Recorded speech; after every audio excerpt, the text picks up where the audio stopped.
Claro. Aquí tienes el texto completamente corregido, depurado y con un tono más limpio y profesional, manteniendo el idioma y el sentido original. ¿Realmente crees que el infierno existe? ¿O acaso, en el fondo de tu corazón, piensas que es solo una antigua historia del pasado? Ella vio los horrores. Vio sacerdotes consumidos por tormentos que las palabras humanas apenas pueden describir. En una fría noche de invierno del año 1372, en una pequeña habitación de piedra que daba a las calles de Roma, una mujer de 69 años dejó de respirar. Quienes estaban con ella corrieron de inmediato a su lado y examinaron su pulso. Nada. Acercaron un espejo a sus labios, esperando ver el más mínimo signo de vida, pero el cristal no mostró ningún rastro de respiración. Para todos los ojos humanos presentes en aquella habitación, Brígida Virgensdotter, hija de una familia noble, mujer respetada, mística reconocida y futura santa de la Iglesia, había muerto. Pero no estaba muerta. Estaba en otro lugar, un lugar muy distinto de aquella habitación silenciosa, un lugar que se encontraba mucho más abajo. Mientras su cuerpo permanecía inmóvil, su alma fue conducida a una realidad que pocos mortales siquiera imaginan.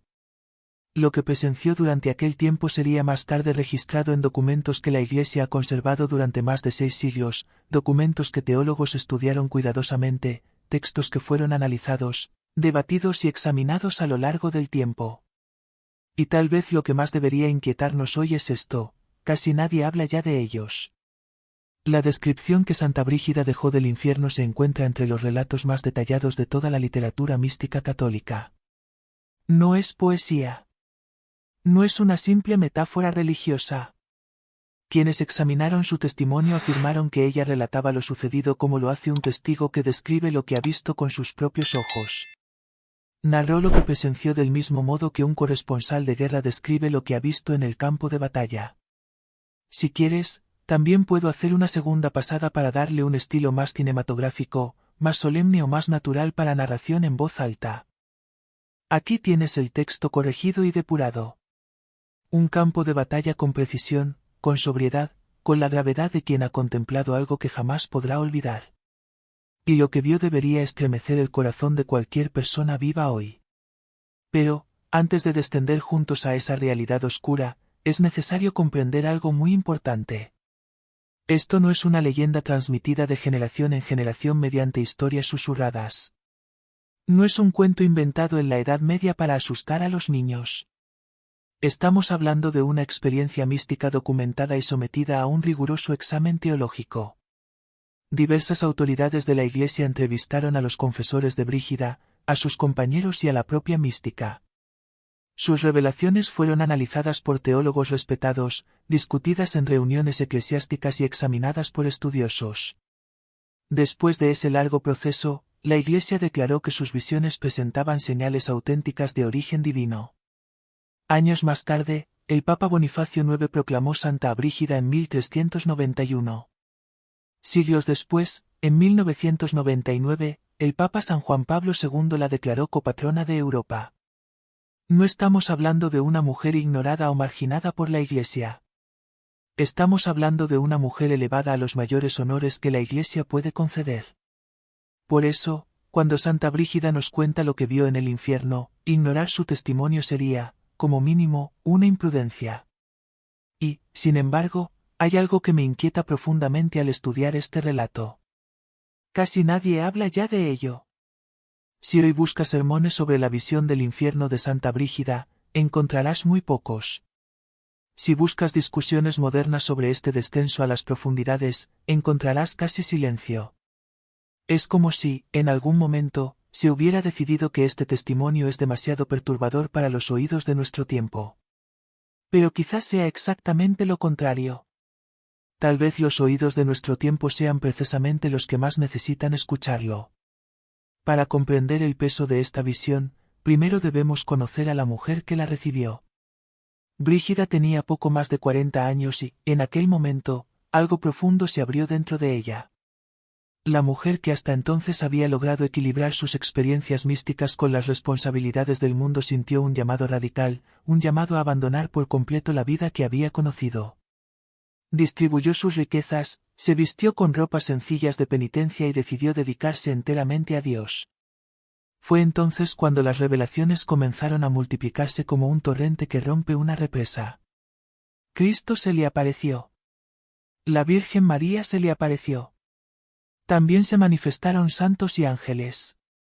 Le transmitían mensajes que Brígida registraba con fidelidad, o, más precisamente, que dictaba a sus confesores. Muchas veces las visiones eran tan intensas que ella quedaba incapaz de escribir. Por eso, sus confesores anotaban todo lo que ella relataba. Esos mensajes terminaron llenando 8 volúmenes completos, un conjunto que llegaría a conocerse como las Revelaciones Celestiales. Estos libros contenían profecías, advertencias dirigidas a reyes y a papas, llamados a la reforma de la Iglesia y profundas enseñanzas espirituales. También contenían pasajes que no hablan del cielo, sino de su contrario, textos en los que Brígida describe con detalles inquietantes lo que existe debajo de la superficie de esta realidad. Y entre todas esas descripciones, una destaca de manera especial. Relata lo que ocurrió aquella noche de invierno de 1372. Mientras el cuerpo de Brígida permanecía inmóvil en su habitación en Roma, su alma fue conducida a un lugar donde ningún ser humano vivo debería entrar. El descenso comenzó de repente, sin advertencia. Según el propio testimonio de Brígida, sintió que era arrastrada hacia abajo. No era una caída. Era como si fuerzas invisibles hubieran sujetado su alma, como si manos que no podía ver la arrastraran hacia un destino que aún permanecía oculto. La sensación era de absoluta impotencia. No podía resistirse, no podía detenerlo, ni siquiera podía disminuir aquella caída. Solo podía experimentarla. Lo primero que percibió fue la oscuridad, pero no era una oscuridad común. No era como una habitación sin velas ni como una noche sin luna. Era algo diferente. Era una oscuridad que parecía tener sustancia, una oscuridad que parecía ser una presencia. La rodeaba por todos lados. Parecía tener peso. Parecía tener intención. Más tarde, Brígida explicaría que la oscuridad del infierno no es ampliamente la ausencia de luz. Es la ausencia de Dios, y donde Dios no está, algo más ocupa ese lugar, algo que odia. Fue entonces cuando comenzó a percibir los sonidos. Al principio, los sonidos eran lejanos. Parecían truenos resonando muy lejos, pero, a medida que continuaba descendiendo, aquellos ruidos se volvían cada vez más claros. Entonces comprendió algo aterrador. Aquello no era un trueno. Eran gritos. Millones de gritos. Voces superpuestas unas sobre otras. Una masa continua de sufrimiento humano. Un océano de angustia tan inmenso que la mente de Brígida apenas podía comprender lo que estaba escuchando. Más tarde escribiría que el sufrimiento que oyó en aquellos primeros momentos era mayor que todo el sufrimiento que había presenciado durante sus 69 años de vida en la tierra, mayor que las epidemias, mayor que las guerras, mayor incluso que el dolor de perder a seres queridos. Si quieres, también puedo hacer una segunda pasada para dejarlo con un tono más narrativo, más solemne o más natural para locución. Aquí tienes el script completamente corregido y limpio. Y, aún así, todavía no había visto nada. Lo que vino después sacudió profundamente su comprensión de la realidad. Durante toda su vida, Brígida había creído en lo que a los cristianos siempre se les ha enseñado a creer, que la creación de Dios es, en su esencia, buena, que, incluso herido por el pecado, el mundo todavía refleja algo de la belleza de su Creador, que siempre existe esperanza, siempre existe redención, siempre existe la posibilidad de la gracia. Pero en el infierno nada de eso existía. Cuando la oscuridad finalmente se abrió ante sus ojos, lo que vio no parecía un lugar creado por Dios. Era un lugar nacido del rechazo de Dios, un lugar que existe porque las almas eligieron libremente apartarse de su Creador. Eligieron una separación eterna, y en esa separación algo dentro de ellas había cambiado, algo que ya no era plenamente humano. Entonces vio a los condenados, y la descripción que Brígida dejó de las almas en el infierno se encuentra entre los relatos más perturbadores de toda la literatura mística. Es necesario decirlo con claridad. Lo que viene a continuación no es agradable. Pero, si queremos tomar en serio el testimonio de esta santa, no podemos apartar la mirada de las partes que nos incomodan.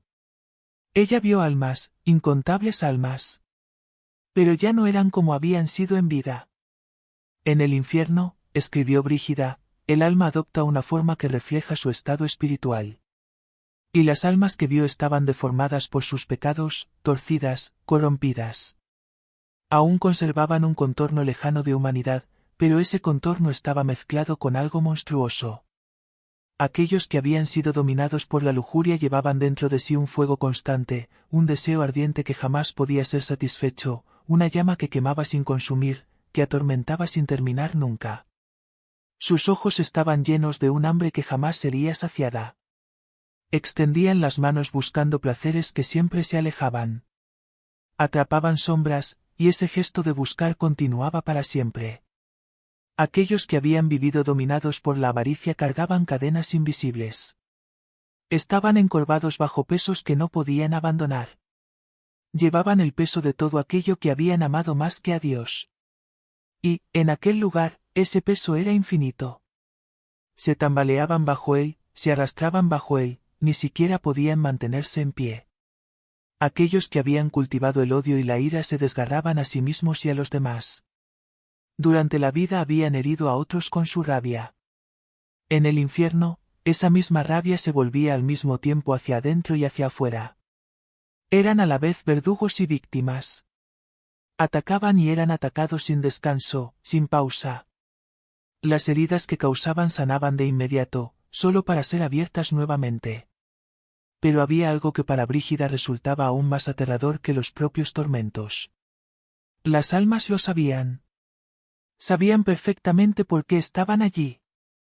Sabían lo que habían hecho. Sabían lo que habían rechazado.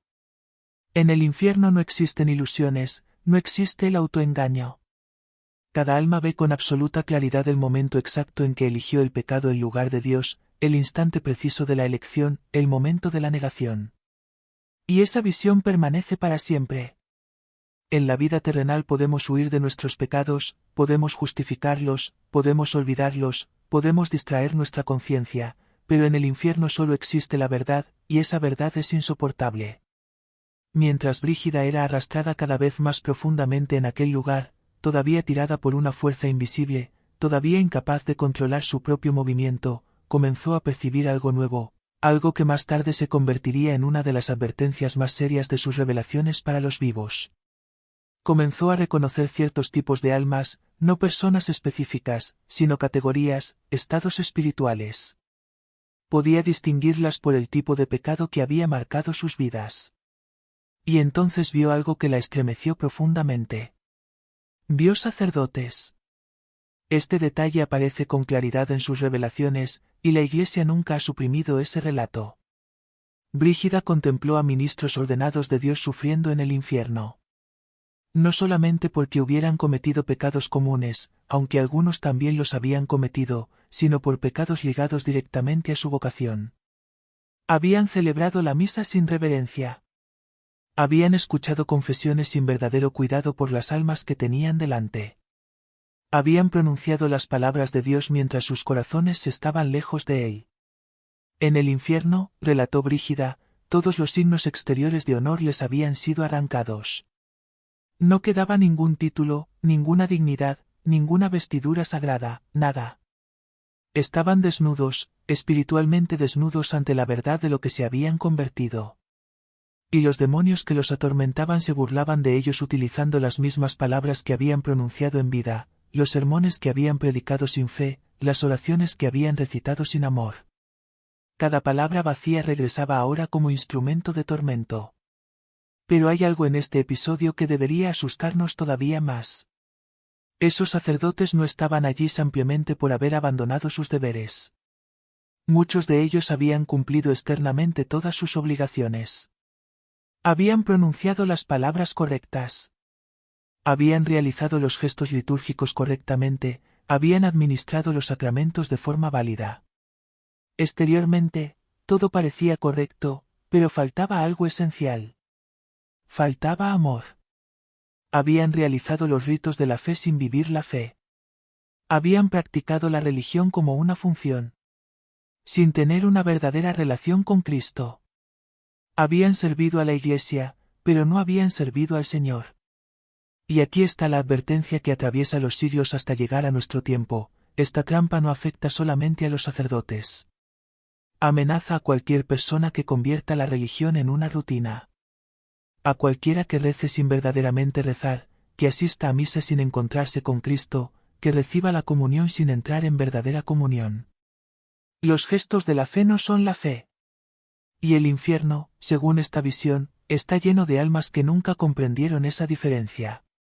Pero el descenso de Brígida todavía no había terminado. A medida que era conducida cada vez más profundo, nuevos horrores aparecían ante sus ojos. Cada nivel parecía revelar una nueva forma de sufrimiento, nuevas categorías de condenados, nuevas expresiones de la misma tragedia espiritual. Más tarde compararía la experiencia con atravesar un océano de dolor, un océano cuya profundidad no podía medir. Vio a los mentirosos. Si quieres, también puedo hacer una segunda pasada para dejarlo con un tono más natural para narración en voz en off, sin cambiar el sentido. Sus lenguas eran perforadas una y otra vez por instrumentos que ella misma decía no poder describir completamente. Cada palabra falsa, cada engaño, cada manipulación, todas las palabras que habían usado para distorsionar la verdad, se convertían ahora en cosas concretas, cosas que regresaban para herirlos. Durante la vida, habían usado el lenguaje para engañar, manipular y destruir. En el infierno, el lenguaje se volvía contra ellos. También vio a los orgullosos. Aquellos que se habían exaltado por encima de los demás ahora estaban por debajo de todos. Aquellos que exigían honor estaban completamente privados de él. Aquellos que despreciaban a sus semejantes ahora existían en un estado de total humillación. Pero había algo todavía más cruel en su tormento. Seguían sintiendo orgullo.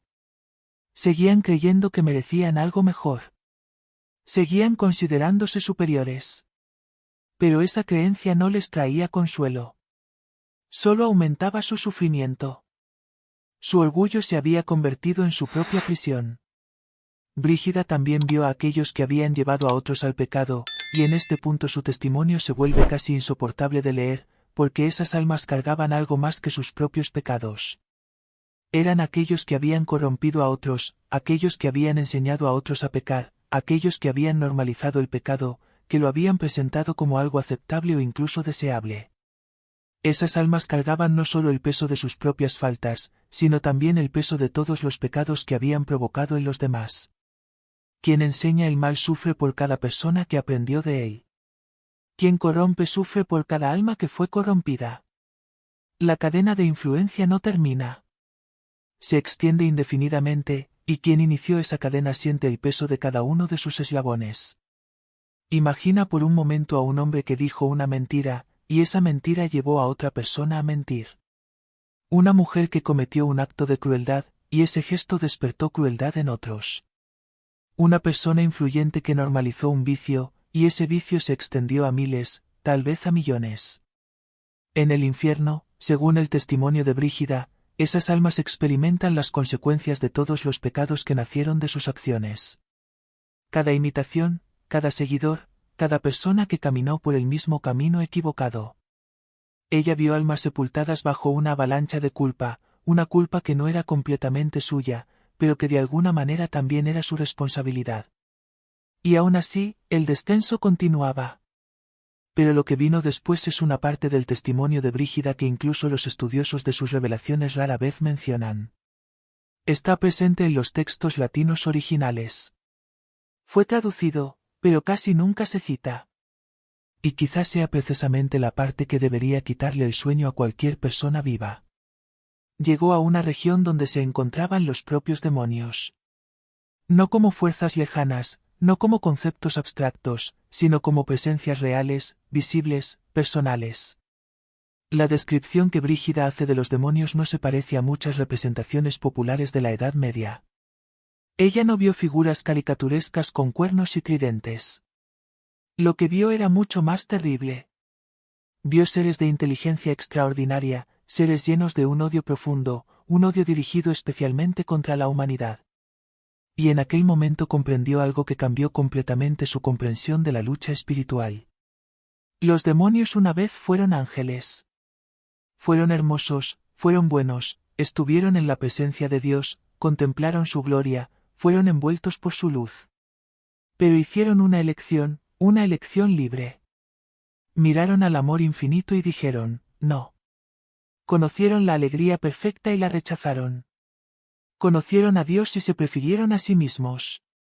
Por eso su odio contra la humanidad es tan intenso. Porque los seres humanos aún pueden elegir. Los seres humanos todavía tienen tiempo, todavía pueden arrepentirse, todavía pueden regresar, todavía pueden ser salvados. La elección de los demonios, en cambio, es definitiva. Su destino ya está sellado, y cada alma humana que escapa del infierno les recuerda la redención que ellos jamás podrán tener. Ellos no atormentan a los condenados solo por placer en el sufrimiento. Los atormentan porque odian el hecho de que Dios ama a la humanidad. Odian que la encarnación haya ocurrido. Odian que Cristo haya muerto por los pecados de los hombres. Cada alma humana que llega al infierno representa para ellos una victoria. No porque amen el sufrimiento en sí, sino porque significa que esa alma nunca conocerá el amor de Dios. Y mientras Brígida estaba allí, delante de ellos, dirigieron su atención hacia ella. Ella no era una condenada, era una visitante, y ellos lo sabían. El odio que sintió dirigido hacia ella en aquel momento, según diría más tarde, es imposible de describir completamente. No era simplemente ira ardiente ni una fría maldad. Era algo diferente. Era el odio de seres que una vez contemplaron el rostro de Dios y eligieron separarse de él para siempre. Un odio incrustado en su propia existencia, algo tejido en la misma estructura de su ser. No podían tocarla. Algo la protegía, una barrera que ella podía percibir, pero no ver. Pero se enfurecían contra esa barrera. Gritaban acusaciones contra ella. Recordaban todos sus pecados. Enumeraban cada falla de su vida, cada debilidad, cada momento de duda. Y por un breve instante, solo un instante, Brígida comenzó a preguntarse si quizá también pertenecía a aquel lugar. Más tarde explicaría que esta es una de las armas más poderosas del infierno, la desesperación. Los demonios intentan convencer a cada alma de que no existe esperanza, de que el perdón es imposible, de que los pecados son demasiado grandes, de que la separación de Dios ya es definitiva. La desesperación es la última trampa. Pero algo impidió que Brígida cayera por completo en aquel abismo.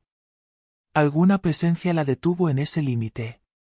Era como si una fuerza invisible le recordara que no estaba allí para quedarse. Había sido llevada a ese lugar para ver, para ser testigo, para contarlo. Tenía una misión. Y entonces, tan repentinamente como había comenzado el descenso, algo cambió. Comenzó a ascender. El regreso no fue como la caída, fue mucho más rápido, casi violento. Brígida sintió que era arrastrada hacia arriba con una fuerza inmensa. Atravesaba nuevamente las capas de oscuridad. Dejaba atrás los gritos, los tormentos, los demonios, la desesperación sin fin. Era como si estuviera siendo rescatada, arrancada de aquel lugar, de vuelta al mundo de los vivos. Cuando finalmente abrió los ojos en su habitación en Roma, sus acompañantes estaban llorando. Creían que había muerto. Ya estaban rezando por su alma. Se preparaban para lamentar su muerte. Pero entonces ocurrió algo inesperado. Brígida se incorporó y miró a quienes estaban a su alrededor. Sus ojos parecían diferentes, como si décadas de experiencia hubieran pasado por su alma en tan solo una hora. Y entonces pronunció palabras que sus compañeros registraron de inmediato. Si quieres, también puedo hacer una segunda pasada para dejarlo con un tono más natural para narración en voz en off. Aquí tienes el texto depurado, corregido y pulido, manteniendo el idioma, el sentido y el tono original. Lo he visto. He visto lo que espera a quienes rechazan la misericordia de Dios. Y debo contárselo a todos. Desde aquel momento y hasta su muerte, menos de un año después, Brígida habló constantemente de esta visión. Contó lo que había visto a sacerdotes, dictó el relato a escribas y advirtió a todos los que estaban dispuestos a escuchar.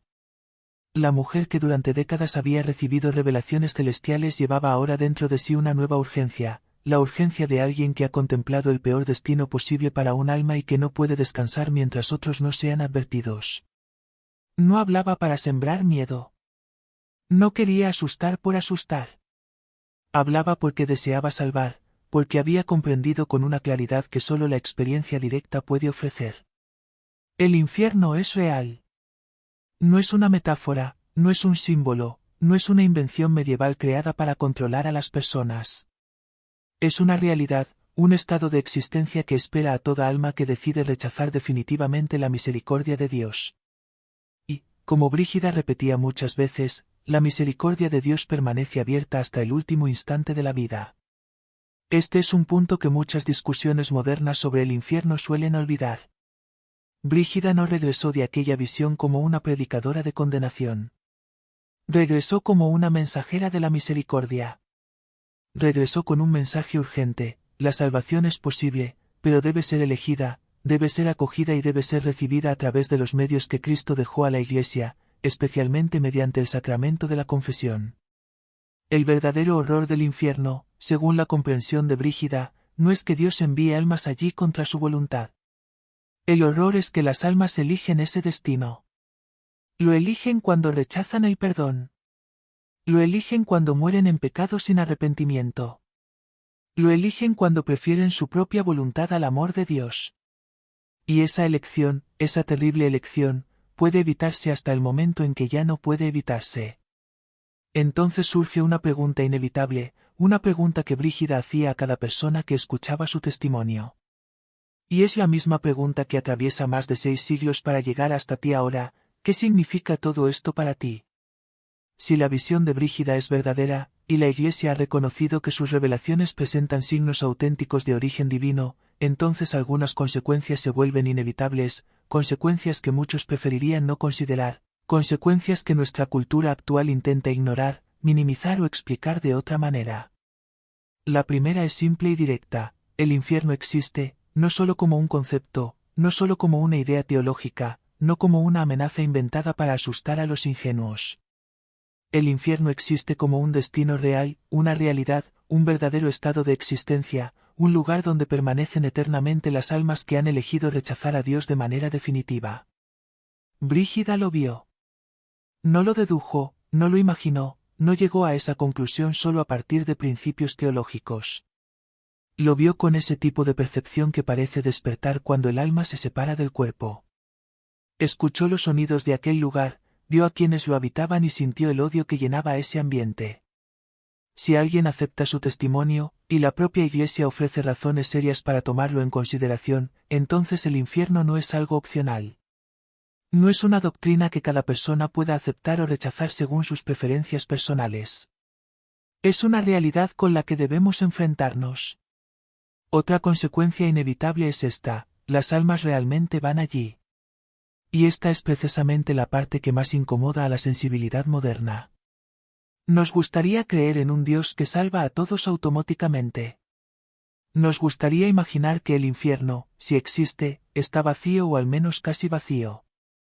Nos gustaría pensar que un Dios de amor nunca permitiría que alguien sufra eternamente. Pero Brígida vio millones. No vio un infierno vacío, no vio un lugar casi desierto. Vio un océano de almas en sufrimiento, más almas de las que podía contar, más almas de las que su mente podía comprender. Almas que habían vivido vidas muy parecidas a las nuestras. Almas que tuvieron oportunidades de arrepentirse. Almas que tuvieron acceso a la misericordia de Dios, pero que la rechazaron. La Iglesia nunca ha enseñado que una persona específica esté en el infierno. Nunca ha declarado con certeza absoluta que un individuo concreto haya sido condenado. Ese conocimiento pertenece solo a Dios.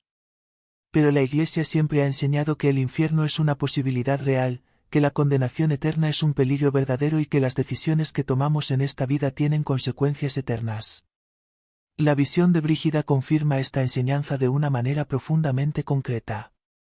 Pero quizá la consecuencia más importante sea esta: tus decisiones tienen peso eterno. En la cultura actual hemos sido lentamente acostumbrados a pensar que nada tiene tanta importancia, que todo es relativo, que cada persona debe simplemente hacer lo que siente que es correcto y que, al final, todo termina igual para todos. Brígida vio exactamente lo contrario. Vio que las decisiones tomadas en el tiempo resuenan en la eternidad. Vio que los pecados que no se confiesan, que no se abandonan, que no se arrepienten, terminan convirtiéndose en parte permanente de la realidad del alma. Vio que la diferencia entre el cielo y el infierno no es una decisión arbitraria de Dios, es la consecuencia natural de lo que elegimos llegar a ser. Cada pecado cometido sin arrepentimiento moldea el alma. Cada elección forma el corazón. Si quieres, también puedo hacer una segunda pasada para dejarlo con un estilo más narrativo y cinematográfico, o más sobrio y pastoral. Cada decisión nos mueve en una dirección, y si continuamos caminando en esa dirección durante suficiente tiempo, un día llegaremos al destino final de ese camino. Esto no es crueldad divina, es el respeto de Dios por la libertad humana. Dios no obliga a nadie a entrar en el cielo. No anula nuestras decisiones. No salva a nadie contra su voluntad. Si tú lo deseas, Él está infinitamente disponible. Pero, si alguien no lo desea, Dios respeta esa decisión para siempre. Ante todo esto surge una tentación peligrosa, la tentación de la desesperación. Si el infierno es real, si las almas realmente pueden ir allí, si nuestras decisiones tienen consecuencias eternas, entonces el peso de la responsabilidad puede parecer abrumador. Cada decisión puede parecer aterradora, cada pecado puede parecer fatal. La vida espiritual puede parecer como caminar sobre una cuerda tensa, sobre un abismo infinito. Pero esa no era la intención de Brígida, y tampoco es la enseñanza de la Iglesia. Recuerda lo que Brígida hizo después de regresar de esa visión. No se encerró dominada por el miedo. No quedó paralizada por el terror. Durante los últimos meses de su vida, habló incansablemente de una cosa por encima de todas las demás, la misericordia. La misericordia de Dios. Siempre disponible, siempre accesible, infinitamente paciente. El mismo Dios que permite que el infierno exista como consecuencia de la libertad humana también ofrece todos los medios posibles para escapar de él. Por eso Dios se hizo hombre en Jesucristo para volver a abrir las puertas del cielo. Instituyó los sacramentos para comunicar su gracia a las almas. Estableció la confesión para el perdón de los pecados. Fundó la Iglesia para guiar a los hombres por el camino de la salvación y, a lo largo de la historia, envía santos y místicos con advertencias y llamados. Brígida comprendió algo profundamente doloroso al presenciar aquella realidad: cada alma en el infierno está allí porque rechazó esos dones. No porque esos dones no hayan sido ofrecidos. No porque Dios haya sido tacaño con su misericordia. No porque el camino fuera imposible de encontrar, sino porque dijeron, no. ¿Y tú, que ahora escuchas estas palabras, aún no has pronunciado tu último no? Tu historia todavía no ha terminado. Tus decisiones aún no están selladas. El confesionario todavía está disponible. La misericordia todavía se está ofreciendo. La puerta todavía está abierta, pero no permanecerá abierta para siempre. Brígida murió en Roma el 23 de julio de 1373, menos de un año después de su visión del infierno. Sus compañeros dijeron que vivió aquellos últimos meses en un estado singular, una mezcla de profunda paz y de intensa urgencia. Paz, porque sabía hacia dónde iba. Urgencia, porque deseaba llevar consigo al mayor número posible de almas. Según quienes estuvieron presentes en su muerte, sus últimas palabras fueron dirigidas a Cristo. Le dio gracias por todo, por las visiones, por los sufrimientos, por la misión que había recibido. Luego encomendó su alma en las manos del Señor. Años después, en 1391, fue canonizada por la Iglesia. Sus revelaciones fueron aprobadas para la devoción pública. La orden religiosa que fundó, las Brigidinas, se extendió por toda Europa y aún existe hoy. Su cuerpo descansa en Vadstena, en Suecia, en la abadía que ella misma fundó. Hasta hoy, los peregrinos visitan ese lugar. Las oraciones continúan elevándose, y su advertencia sobre el infierno sigue resonando a través de los siglos. Pero ahora surge una pregunta inevitable, ¿qué debes hacer tú? Esta no es una pregunta retórica. No es una invitación a una reflexión distante. La visión de Brígida exige una respuesta. Exige acción. Exige cambio. Acude a la confesión. Si no te has confesado en meses, ve esta semana. Si han pasado años, ve hoy mismo. Si hay pecados que nunca has confesado, pecados que incluso has ocultado a tu confesor, pecados que has enterrado tan profundamente que finges que no existen, confiésalos. Sácalos a la luz. Permite que la misericordia de Dios toque esas heridas. Las almas que Brígida vio en el infierno ya no pueden confesarse. Su oportunidad pasó para siempre, pero tú todavía estás respirando. Todavía estás aquí. El sacramento todavía está disponible. No desperdicies este don. Confiesa todo. Confiesa con humildad. Confiesa con verdadero dolor en el corazón, no solo por miedo al castigo, sino por haber ofendido al Dios que te ama. Examina tu conciencia con sinceridad. Nombra tus pecados con claridad. Acepta tu penitencia con gratitud y, después, y esto es esencial, cambia. Confesión sin conversión no es verdadera confesión. Muchas de las almas que Brígida vio se habían confesado durante su vida. Habían enumerado sus pecados ante los sacerdotes. Habían cumplido penitencias. Habían pasado por los ritos, pero no cambiaron. Confesaban y luego volvían a los mismos pecados, a los mismos hábitos, a los mismos caminos. Sus confesiones eran solo un acto religioso exterior, no un verdadero encuentro con la misericordia. No permitas que eso te suceda.